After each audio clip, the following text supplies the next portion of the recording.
500 से ज्यादा पाकिस्तान बन चुके हैं, जिनकी जड़ें बहुत गहरी हैं, उन लोगों को तब तकलीफ नहीं थी, उनको आज तकलीफ हो रही है, क्योंकि सत्ता में जो बैठा हुआ है वो जो कह रहा है वही कर रहा है। लिहाजा जब इस डिबेट को आगे बढ़ाया गया और उन्होंने कहा कि क्या हम पाकिस्तान ऑक्युपाइड कश्मीर को भी हम लेंगे क्योंकि वो भी हमारा हिस्सा है, तो खलबली इसलिए है कि यह प्रस्ताव अगर पारित करे ये भी कर सकता है। तो सत्ता का बदलाव होना सिर्फ किसी दल का हट जाना या नहीं होता। अब मैं उसमें मेरा इतना ही एडिशन है कि आपको कुछ नहीं करना है।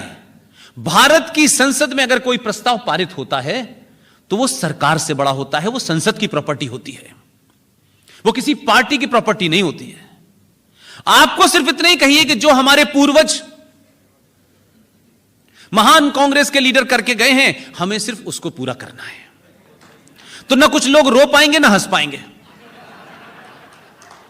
तो ये जो बात आई है, उसी बहस में किसी ने इसका जिक्र किया कि ऐसा ऐसा हुआ है।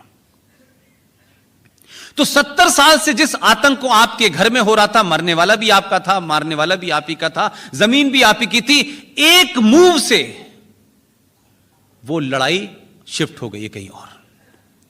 उस लड़ाई के शिफ्ट हो जाने से जो बौखलाहट है, उस बौखलाहट ने क्या किया है कि जिस इस्लाम के नाम पे आपने एक पूरा उम्मा खड़ी की थी कि हर मुसलमान का पहला फर्ज है कि वो अपने मुसलमान भाई के लिए चिंता करे, हर मुसलमान मुल्क का पहला अधिकार है कि वो अपने मुसलमान मुल्क के लिए साथ खड़ा हो।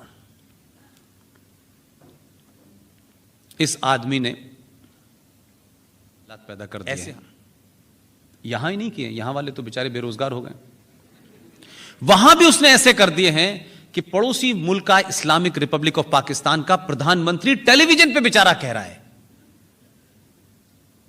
कि हमारी जो पूरी उम्मा थी, यानी मुस्लिम ब्रदरहुड था, इस तिजारती ने उनको ऐसा फंसाया है कि सब प्रॉफिट लॉस के चक्कर में इस्लाम को छोड़ के इसके साथ खड़े हो गए हैं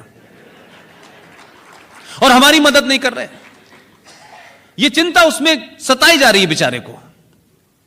और तो और जो आदमी मुसलमानों का कातिल बताया जा रहा था, जो एंटी मुसलमान बताया जा रहा था, जिसको वीजा देने के लिए कुछ लोग मने करने गए थे कि इसको वीजा मत देना, वो आदमी पीछे पीछे उनका राष्ट्रपति पिज्जा लेके भाग रहा है। तो जब आप ताकत से किसी चीज को पब्लिक के सामने रखते हैं, दुनिया के सामने रखते हैं, और ताकत कभी भी ऐसा नहीं होता कि बंदूक में ही होती है, ताकत आपके शब्दों में भी होती है। ताकत आप किस बात को सोचते हैं, कैसे करते हैं। बिना एक गोली चलाए 70 साल से इस्लामिक जिहाद को कश्मीर में समाप्त कर दिया। कोई कहेगा हम बड़ा गुणगान गाते हैं, 2 अक्टूबर है, बहुत गुणगान गाते हैं, लेकिन उनके अहिंसा के कानून होने के बावजूद भी 21 लाख लोग मारे गए भारत के विभाजन में, और हम यही गीत गा रहे हैं, बिना खड़ग बिना ताल दे दी तुमने आजादी, साबरमती के लाल, जने क्या कहानी कर रहे हैं। अगर नॉन वायलेंस किसी को सीखना है तो जम्मू कश्मीर की घटना से सीखें। इसे कहते हैं सही मायने में नॉन वायलेंस। लिहाजा आज आपका घर ठीक हो गया है, पड़ोसी को चिंता उस मुल्क की है जो उनसे बचने वाला नहीं है। क्यों? कि हमने तो अपने जनगण के साथ भी कंप्रोमाइज कर लिया है। जनगण में खूब जोर जोर से गाते हैं, सिंध का नाम लेते हैं, सिंध आपके पास नहीं है। क्योंकि सिंध नहीं है तो इसलिए आपको वो इतिहास भी नहीं पता जिस इतिहास पे आपको गर्व होना चाहिए था। और जो बौने आपसे सवाल करते हैं चौराहों पे, गलियों पे, उनको आप मजबूती से जवाब देते हैं। आपने नहीं किया।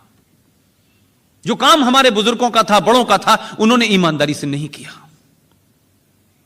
उन्होंने सिर्फ यह कहा बेटा इधर झगड़ा हो रहा है तो तुम इधर से जाओ, इधर हो रहा है तो तुम इधर से जाओ, अब सब जगह हो रहा है तो तुम अमेरिका चले जाओ।